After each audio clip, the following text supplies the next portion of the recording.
Shoutout mga master, lalo sa mga baguhan at saka dun sa nagtatanong. Paano ba tayo magkarga ng refrigerant dito sa system or sa isang aircon unit?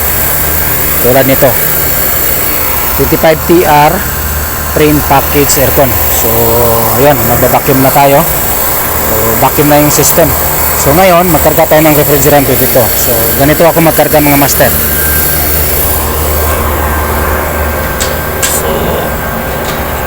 Marami-rami ito. Yan. Unang gagawin natin mga master, isara natin itong gauge na likod. So isara natin low side. Yan. Sara lang natin ang maigi. High side na naman.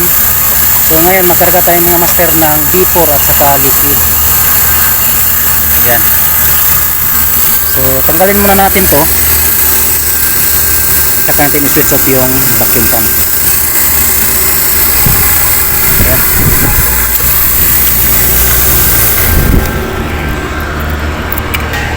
Okay. And then ito siya, dilaw na hose, kapit natin dito sa refrigerant tank.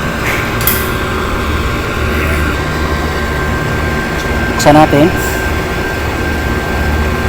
Ngayon, i-purge natin yung dilaw na hose. So purge, ibig sabihin palabasin natin yung hangin na nandito.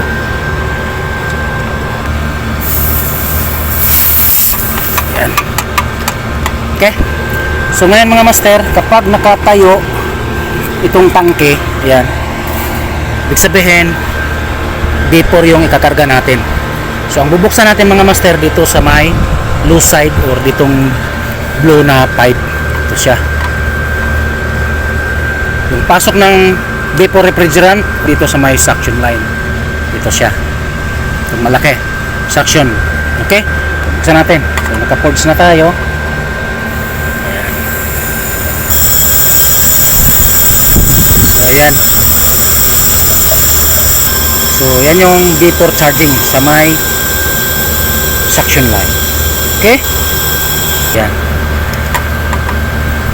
Ayan o. Okay, so ganoon lang mga master pagkarga ng vapor refrigerant 22. So yan, nagkarga na tayo ng vapor kanina. Mayroon na tayong partial 70 psi. So ngayon, liquid refrigerant charging mga master. Itong tangke na refrigerant 22 dapat nakataob siya. Okay, nakataob. Ayan. Ayan, nakataob na yung tangke. Ibig sabihin yung liquid nandito sa baba. So liquid charging tayo. Ang bubuksan natin mga master dito sa may high side. Dito siya, itong pula. Ang pasok ng liquid refrigerant dito sa pula na hose, diretso dito sa may liquid line. Ayan o. After ng liquid filter dryer. Okay? So yan. So buksan natin. Naka-purge na yan kanina mga master. Dahil meron tayong partial na vapor kanina. So liquid charging, dito tayo magbubukas. Ayan. Okay. So ganoon lang kasimple mga master. Liquid refrigerant charging, refrigerant 22. So ang tangke nakataob. Ang bubuksan natin dito sa may high side, itong pula na gauge. Ang pasok ng liquid refrigerant mga master mula dito sa dilaw na hose, diretso dito sa may pula na hose, diretso dito sa may liquid line. Ayan. Okay. So ganun lang pagkarga ng liquid refrigerant 22 mga master. Okay, sana makatulong sa mga baguhan.